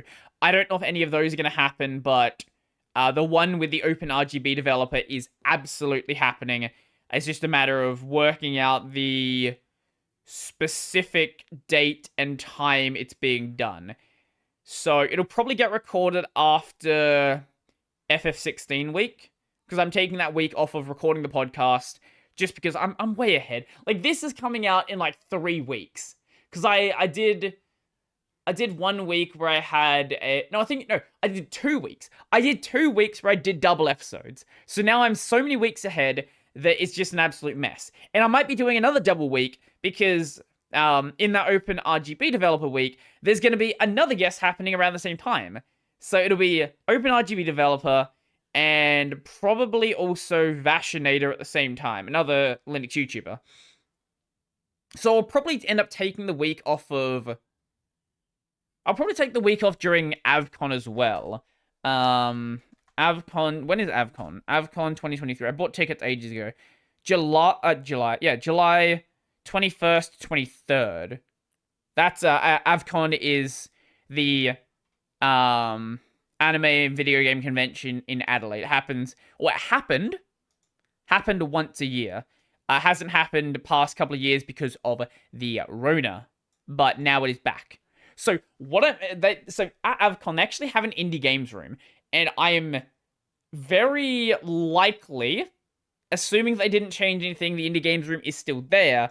I'm probably gonna, you know, hit up some of the indie game devs there and see if they're interested in coming and doing a podcast, because a lot of them are very, you know, they are very small creators who haven't really gotten much press coverage. So I feel like a lot of them actually would be interested in coming and doing so. Coming and doing it. Wow, is this an actual guest at AvCon? Holy shit. So, AvCon the past couple of times have had really shit guests. So, this is some random person this is a voice actor. There's always at least one voice actor. This other one is an animator. That's actually nice. Like, some of the years they've been like, let's have a cosplayer as a guest. No, don't do that. I think my favorite guest that they had was a couple of years back. They had the voice actor for Xemnas, who I'm blanking on the name for, and I'm blanking on the year it happened. The English voice for Xemnas. Xemnas voice. Paul St. Peter. Yeah. Paul St. Peter. That was really fun because during the panels, he would use the Xemnas voice to say really stupid things. He's also done plenty of other things as well, but like, that's all boomer stuff. The stuff that people actually recognize for most of the audience there was Xemnas. I think he'd been in some like older anime from the 90s and things like that, but boomer stuff. Xemnas is the important part. So speaking of the important things, this wasn't going to happen. Like, I had no intention of doing this, but someone actually made new art for this channel. I'm not using it now. Right now, I'm still using the current art, the old logo I've been using for years now. But I'll see if I can find it. Here it is. Where is it? This one. So, a guy on Mastodon called Tunke, sent me this. He's separated it out into separate things, but just, like, not even asked or anything, just out of nowhere was like, here, have this. And I was like, this actually looks really cool. And I've had the design for the art we have on this channel for a long time now, so it's, you know, probably about time for a change.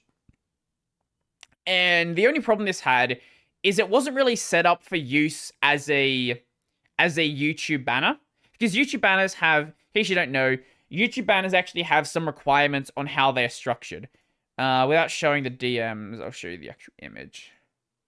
So there is a text and logo safe area. This is the minimum for desktop. Then there's the tablet. Then there's the full desktop view. Then there is the TV view. And you got to have your banner fit pretty much all of this. So you want it to be 2560 by 1440, but you have to have this very small area here where it's safe to have your logo and stuff, which is really annoying. But, you know, it is what it is. So he sent me another one, which did take that into consideration. And I'll see if I should better find it. Not in that folder. Where is it? That folder. Yeah, there it is. Sent me a modified version of it again. Here we go. And this is set up to actually fit the full banner. I don't like the lines around the side, like this line, like these lines that go through the, like in quarters. I guess, wait, it's not quarters. 1, 2, 3, 4, 5. In whatever, in fifths, I guess. I don't know why he added them entirely, but I'm probably gonna remove them because he sent me the source files as well. So, yeah, I'll probably just remove those lines. I don't think they really add much to it. I think it kind of just takes away from the overall design. But this is probably going to end up being the new art being used on this podcast. I don't know what episode I'm going to start using it in. I need to modify a couple of things and to make a logo to fit for the, like the podcast logo.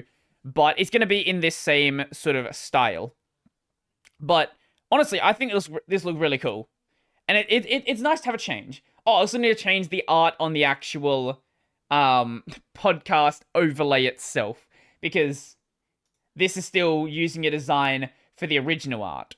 Yeah. Yeah, I'm going to have to work something out for that one as well. So I'll probably have to... I don't actually know.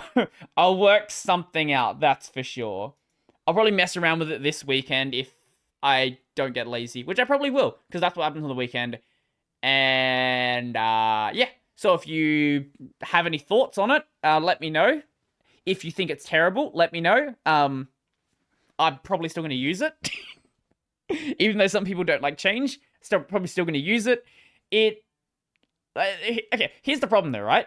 He made the art for free. And I was like, hey, I'm willing to pay you for the art. And then he just ignored that part. I should just buy him a game key and just send him a game key. Like, I don't like the idea of someone making me some art for the channel and then me not paying anything for it. Like, I didn't ask for it, so it's totally fair that you made it initially. But if I'm actually going to use it, I want to give you something.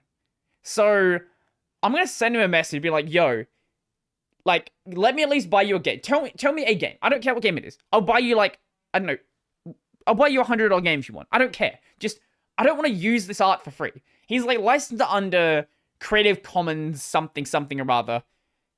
And that's great. I can use it. But, like, let me give you some money. Just something. Anything. Maybe that's just me. Maybe you guys are happy with getting things for free. But when it's something like this that I know I'm going to be using for a long time, like, it just feels weird to me to not do that.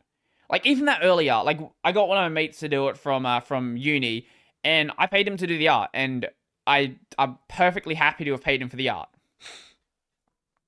But, you know, we'll see what happens when I adjust some things and get it properly suited for fitting on the channel. But if you have any thoughts on it, do let me know about it, because I would be happy to hear about it.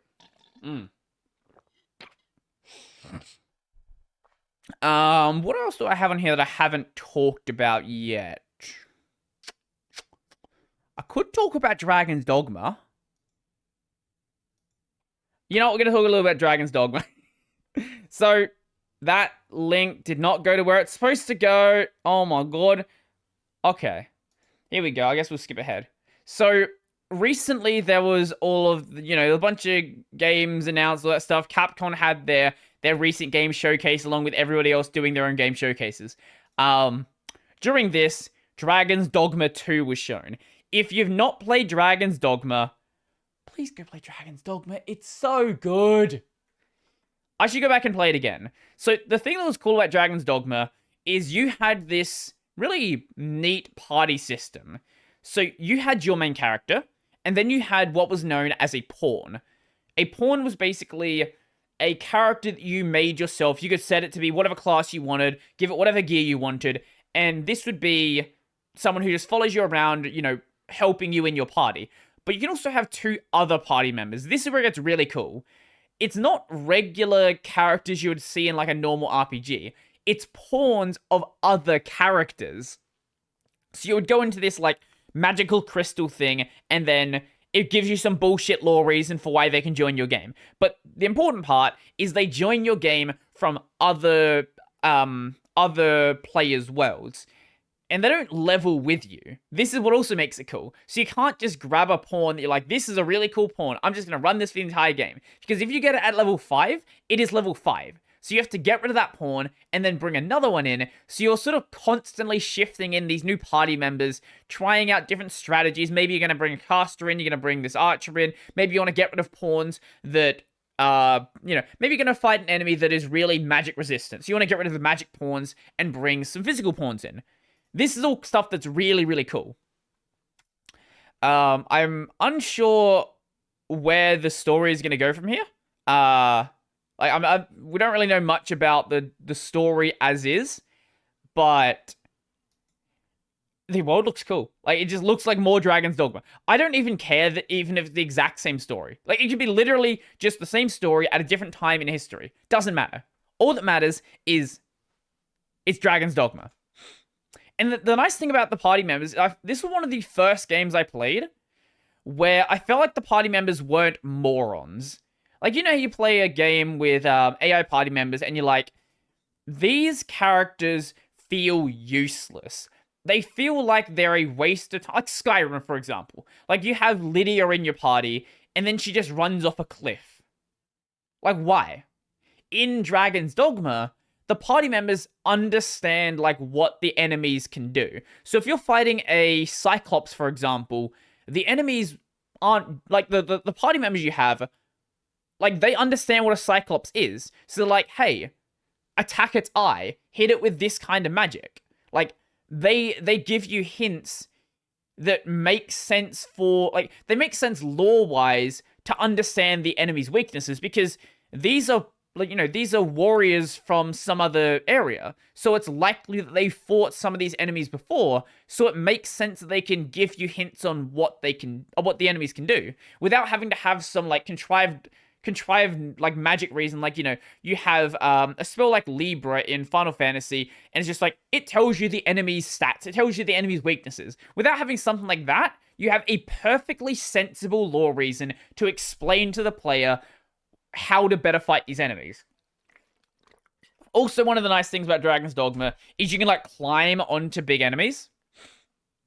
Like, you're fighting a Cyclops, you, like, grab onto its face and just fucking stab it in the eye. Or, like, you're fighting a Griffin and you just jump on its back. Or, like, in this case, fighting, I think this is, yeah, fighting a Cyclops. You, like, grab on its leg and just fucking start stabbing it in the dick. It's like, this is cool. This is just a cool game. It's built on the RE engine, which I don't know what that is. I'm guessing it's some in-house engine, which is probably a modified Unreal Engine, because everything is. But from what I'm seeing here, it just looks a lot like Dragon's Dogma did. Also, it has, the combat was like, it comes off weird if you're watching the combat, but when you're doing melee combat, there is this slight, I guess, slight pause when you hit an enemy, which looks weird when you're watching, but it kind of adds some, like, extra impact, especially when you knock an enemy away. Like, you hit them with a giant greatsword, and there's this slight pause, and they fucking fly off. Like, it just looks cool. Also, this bit is cool. This is how you get yourself killed. And it's a bad idea, because you'll run out of stamina and just die.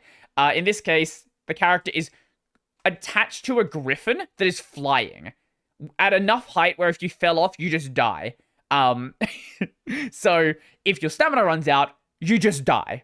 So the game lets you do things like that. It's a super cool way of handling combat. It's nice that a lot of the systems from Dragon's Dogma 1 just seem to be returning, like, as is. There's a lot of things in the game that didn't really need to change. I think the only thing that really needed to change is there were some classes that just were not good to play. Like, if you tried to play a support mage, it was just not good gameplay. Because you were just not getting involved in anything. Like, you were a support mage. Like, which is fine if it's a party member. Or, like, some of the some of the casters, for example, or some of the enemies, for example, are so immune to magic that if you are playing a caster, you do not hurt the enemies. Like, you have to wait for your party members to kill the enemy, because that is all you can do. From my experience, the melee characters played the best, but yeah, I hope they address some of those problems. Like, that's probably my only big concern. Make the magical characters feel more useful in more situations.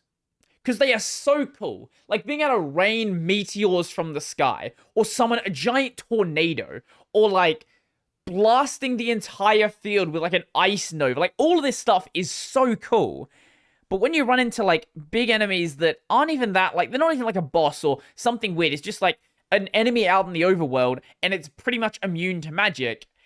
It's a little bit annoying. Maybe add some system where you can add magic resist to these enemies if you run across them, so you can, like, synergize between your party members, something like that.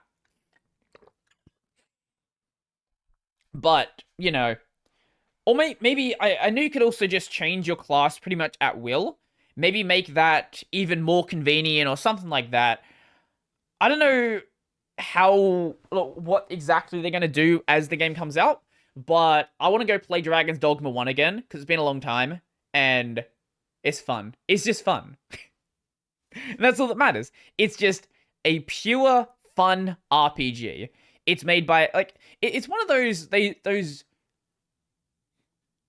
it's one of those RPGs that doesn't try to doesn't try to bog you down with story. Like, there are certainly the story beats, there's like characters you can talk to, there's cutscenes, there is a story that goes through, but it's more focused on your actions in the world. Like, you can just be like, story? What? I'm just gonna go to the thing and do the thing. Whatever, it doesn't matter.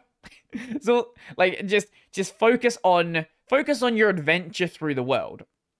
Most of the time when I was playing the game, I just kind of ignored what the game wanted me to do and just, like, did a thing.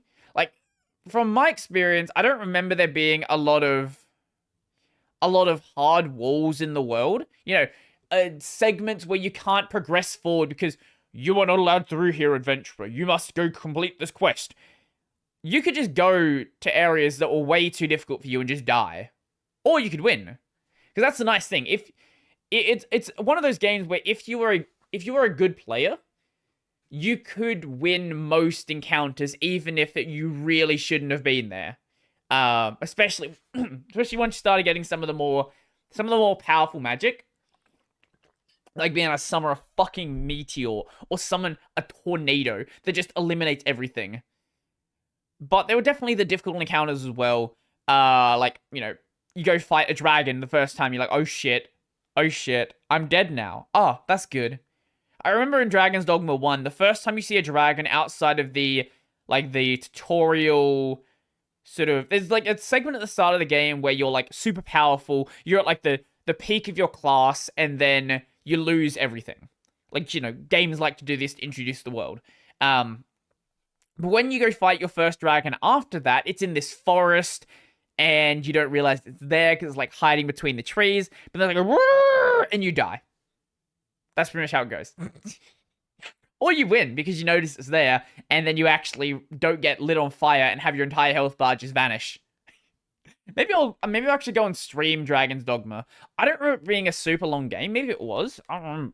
It you know, being an RPG, it very much depends on how much of the side stuff you do. Dark Arisen length. Okay. If you try to complete everything, 118 hours. If you just do the main story, 38 hours. If you do the main story and then the post-game content, it's 55 hours.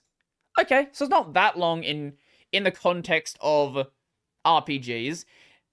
Like, you know, Persona 5 Royal, for example. That's I guess my favorite example of a game that's just ridiculously long. Persona 5 Royal length. Main objectives. 101 hours. That's not completionist. That's just the main story. 101 hours. 143 for completionist. But, like, you could take way longer.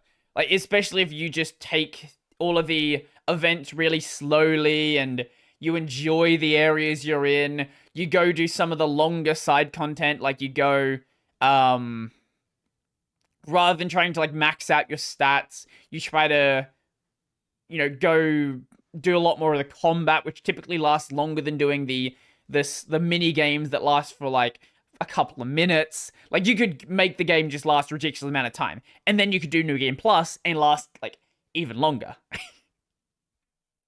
But, you know, Persona 5, very good game. Royal, I need to play at some point. I've got a copy of Royal on Steam. One day I'll play it. One day. 101 hours. Yeah, it's gonna certainly be a journey when I decide to actually play it. But, you know, it is what it is. We have somehow hit the 2-hour mark. So, I should probably stop recording. Alright, forget. So I'm gonna go to work in a bit. Maybe like in a few hours, but like I've gotta upload videos and upload things and new things, and you know, is what it is. Yeah. Next week there's going to be a guest episode. I don't know if it's gonna be Vashinator or Calc Programmer 1. I don't know. One of the two. We'll see who I decide to get on first. And then, yeah. Enjoy the rest of your day. All that fun stuff. I don't know why people watch this show, but because you do, I'm very happy. And you're all cool people. Yeah. Go support the video and the audio release, because they're both probably good. If you want to see the shirt and you were listening to the audio version, come watch the video on YouTube. It's at techovert. And if you don't care about the video, you just want to hear my voice for some reason, I don't know why, maybe you want to, like, scare some birds away or something. That could be it. Audio release, you can find on any podcast platform, techovert. There's an RSS feed. There's, like, a thing on Spotify. It's on, like, Apple Podcasts or whatever it's called.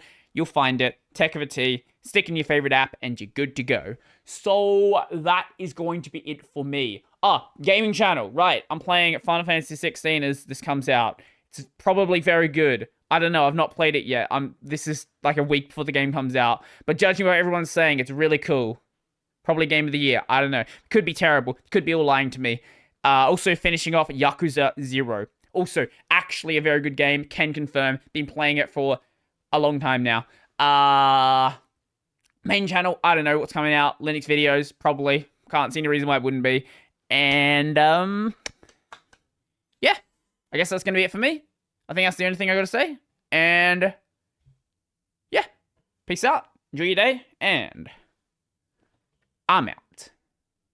I forgot what button I was going to end it like a stream. I was going to go to like a different layout and not press the stop button. But, whatever. Bye.